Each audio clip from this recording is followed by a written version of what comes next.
성경 말씀 로마서 1장 1절에서 10절입니다.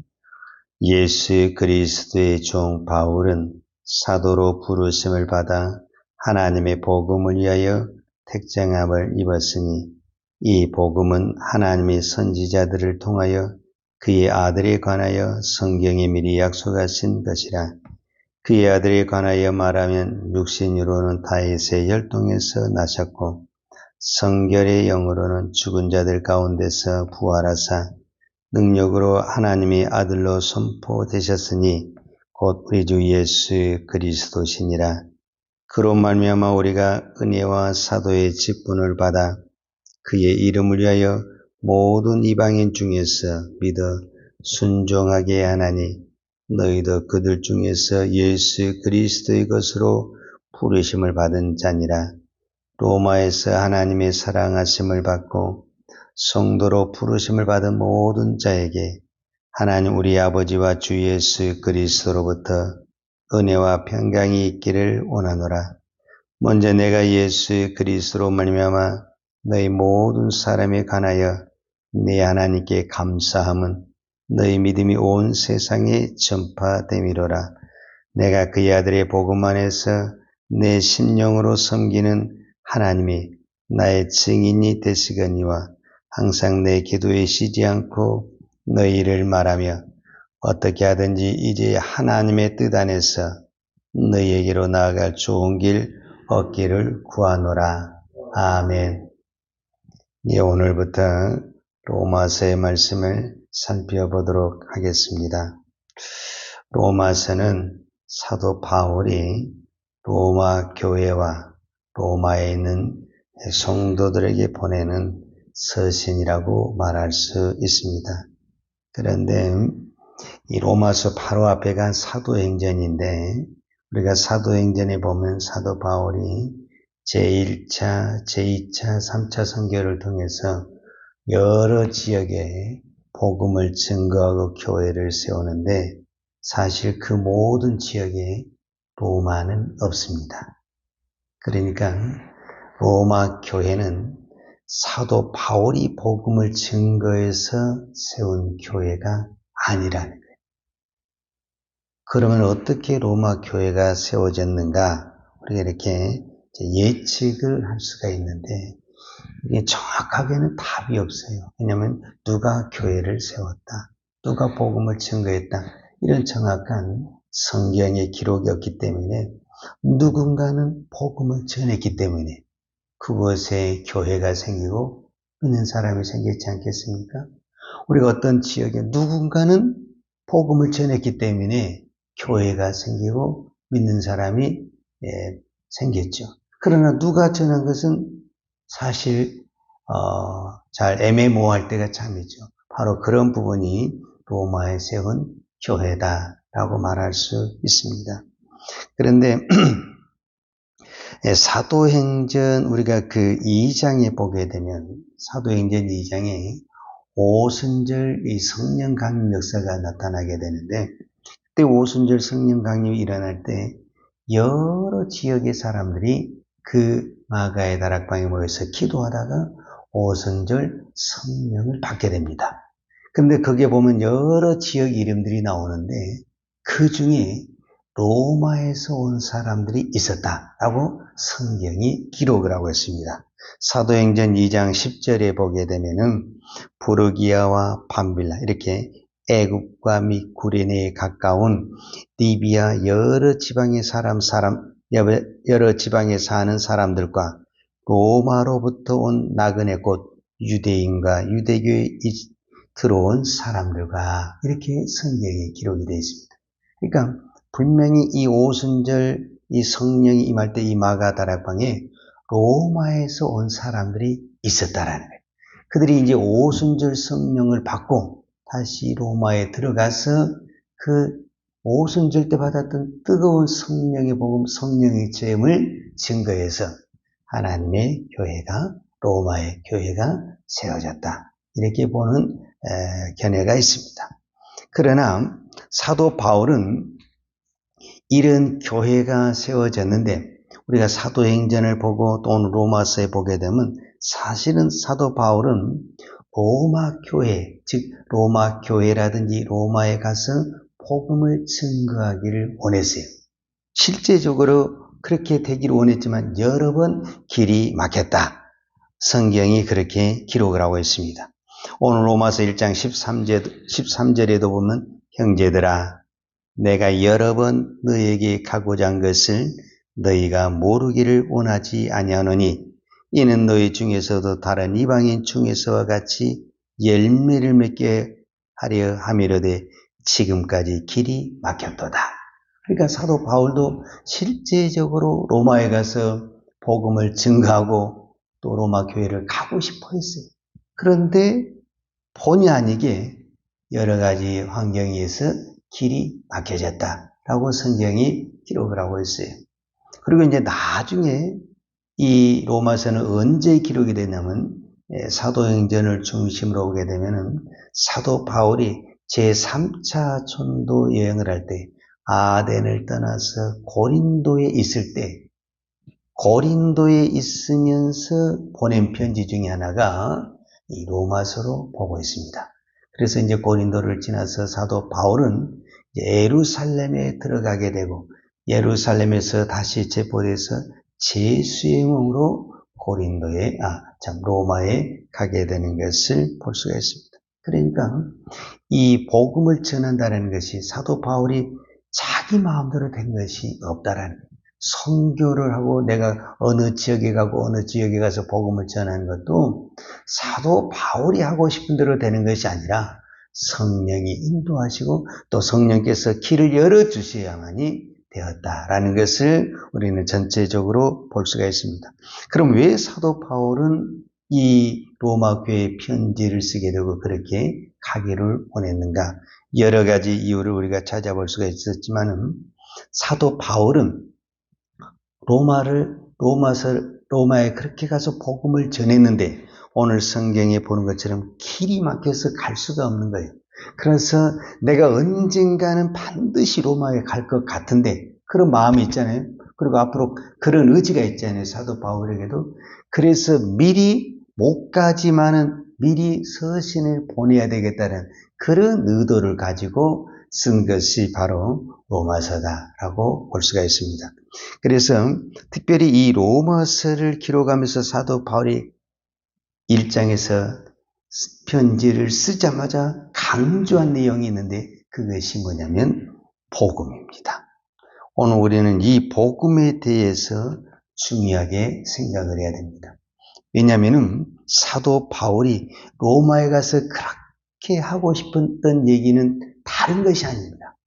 오직 복음을 전하고 싶었습니다. 그러면 그 복음이라는 것이 무엇이냐라고 말을 했을 때 예수 그리스도가 복음입니다. 예수 그리스도가 복음이라는 것은 뭐냐면 예수 그리스도께서 이 땅에 오셨고 우리의 죄를 위하여 죽으셨고 그 다음에 부활하셨고 우리에게 하나님 앞에 나아갈 수 있는 길을 열어주었습니다. 그래서 사도 바울은 오늘 1장에서 분명히 그 부분에 대해서 설명을 하고 있습니다. 복음이 무엇이냐? 복음이라는 것은 오늘 성경의 표현대로 자면 1장 16절에 아주 중요한 말씀이잖아요.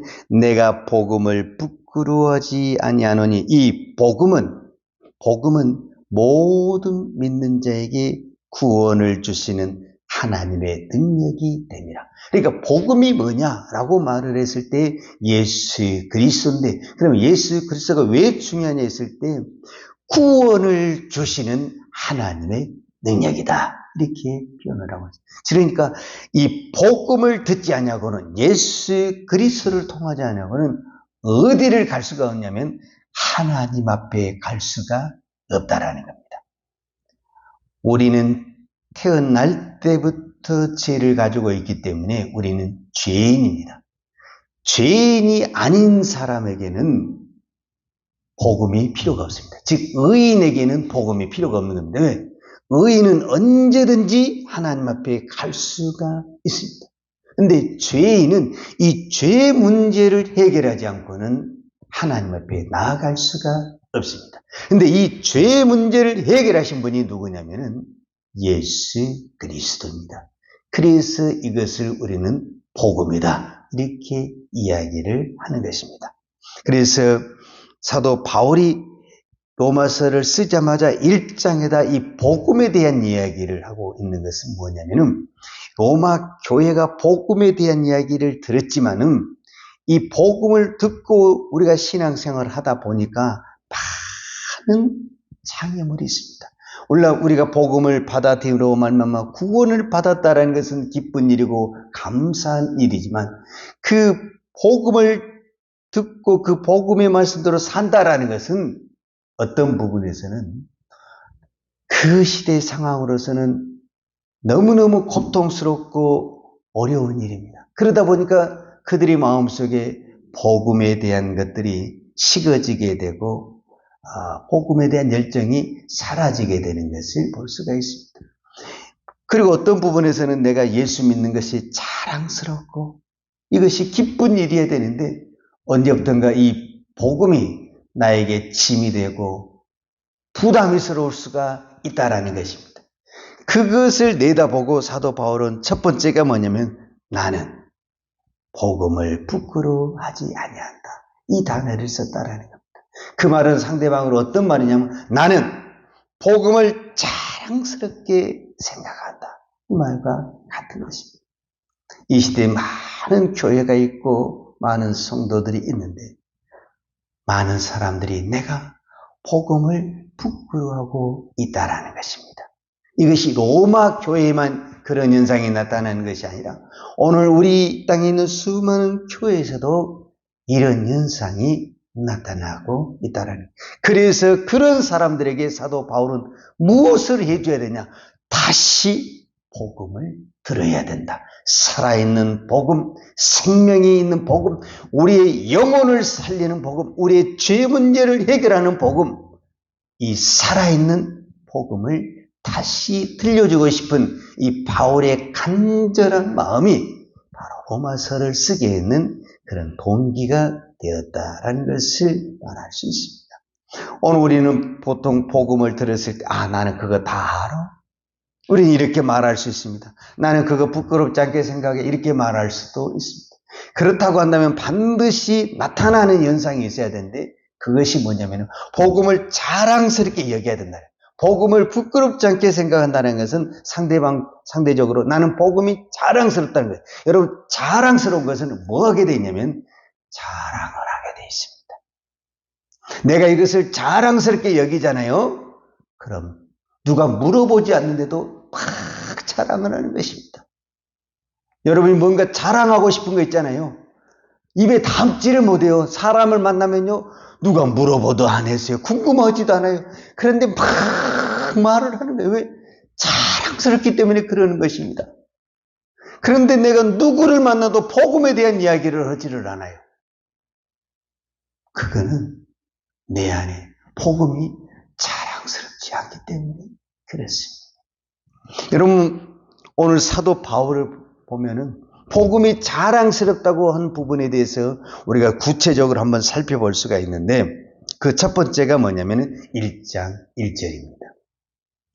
예수 그리스도의 종 바울은 사도로 부르심을 받아 하나님의 복음을 위하여 택정함을 입었으니 이랬습니다. 즉, 이 말은 무슨 말이냐면 사도 바울은 사도로 부르심을 받았습니다. 그런데 그가 로마 교회에 편지를 쓸 때 첫 번째 단어가 뭐냐면 나는 예수 그리스도의 종이다, 이렇게 소개를 하고 있습니다. 이 말은 로마인들은 어떻게 읽었냐면 나는 예수 그리스도의 노예다, 이렇게 글씨를 읽었습니다. 이 말은 그때 당시 로마에는 수많은 사람들이 노예가 있습니다. 로마는 많은 나라와 전쟁을 해서 그 전쟁의 포로들의 대부분이 무엇을 하고 있냐면 노예의 삶을 살고 있습니다. 그래서 그들은 노예가 어떻다라는 것을 너무너무 잘 알고 있습니다. 그리고 실제적으로 교회 안에 노예가 있습니다. 그 사람들은 노예에 대해서 설명할 필요가 없습니다. 피부로 느끼고 있는 것이 지금 노예의 삶입니다. 누구도 노예가 자랑스럽게 생각되는 것은 아닙니다. 여러분, 노예가 된 것을 자랑스럽게 생각하는 사람은 한 명도 없을 것입니다. 어떻게든지 거기를 벗어나고 싶을 것입니다. 그런데 바울은 나는 예수 그리스도의 노예다 라고 자신을 소개하고 있습니다. 즉 나는 예수 그리스도의 모든 것이 결정되어 있다는 거예요. 노예는 주인에게 모든 결정권이 있습니다. 그의 생명까지도 주인에게 결정권이 있습니다. 이것이 노예입니다. 그러니까 사도 바울은 내 모든 생명과 내 고난과 모든 것이 누구에게 달렸냐라고 말을 했을 때 예수 그리스도에게 달려있다라고 고백을 하는 것입니다. 그리고 나는 그 노예가 된 것을 자랑스럽고 영광스럽다라고 표현을 하는 것입니다. 네, 더 많은 이야기는 못하겠는데 8절에 보면 먼저 내가 예수 그리스도로 말미암아 너희 모든 사람에 관하여 내 하나님께 감사함은 너희 믿음이 온 세상에 전파됨이로다. 사도 바울이 감사하는 내용이 뭐냐면 로마에 있는 많은 사람들이 믿는 것을 너무너무 감사하다라고 표현했습니다. 그러니까 사도 바울이 감사하는 내용은 오늘 우리가 감사하는 내용과 질이 다르고 내용이 다르다라는 것을 볼 수가 있습니다. 또 한 가지 9절에도 보면은 내가 그의 아들의 복음 안에서 내 심령으로 섬기는 하나님이 나의 증인이 되시거니와 항상 내 기도에 쉬지 않고 너희를 말하며 그랬습니다. 그러니까 사도 바울은 로마에 가지도 않았어요. 로마에 있는 성도들을 알지도 못해요. 근데 그들이 믿음 생활하는 것이 너무너무 감사하고 그들을 위해서 날마다 기도한다. 이렇게 표현을 했습니다. 이것이 복음을 가진 자의 마음이다라는 것을 말하고 있습니다. 우리가 일반적으로 이런 이야기를 하잖아요. 사람의 제일 된 목적이 무엇이냐? 하나님의 영광이다. 우리는 이렇게 말을 합니다. 그러면 이것이 뭐냐면은 우리 인간의 가장 기쁘고 행복할 때가 언제냐? 답은 하나님이 영광을 받으시는 그 길을 걸어가고 그 길을 행할 때가 인간이 가장 행복하고 감사하다라는 것입니다. 지금 사도 바울은 이 고난 때문에 개인적으로는 수많은 어려움과 고난과 역경을 당하고 있지만 이것이 하나님의 영광이 되기 때문에 자식에게는 그렇게 기쁘고 행복할 수가 없다. 이렇게 표현을 하고 있습니다. 이 시대에 많은 사람들이 사도 바울보다 더 많은 조건과 환경을 누리고 있으면서도 불행한 이유는 뭐냐? 내가 행복해야 되고 내가 잘 돼야 되고 내가 영광을 받아야 되기 때문에 불행한 것입니다. 이것을 하나님에게 맞추게 되면 그것이 우리에게는 고통인 것 같고 불행인 것 같지만 우리의 모든 영광과 나의 초점을 하나님에게 맡길 때 그때야 진정 내 안에 말할 수 없는 기쁨과 영광이 있다는 것을 우리는 이 복음을 통해서 찾을 수가 있습니다. 오늘은 거룩한 주일입니다. 우리가 예배를 드릴 때 내가 은혜를 받아야 돼. 내가 응답을 받아야 돼. 이렇게 되면 그 예배는 우리에게 부담이 될 수가 있습니다.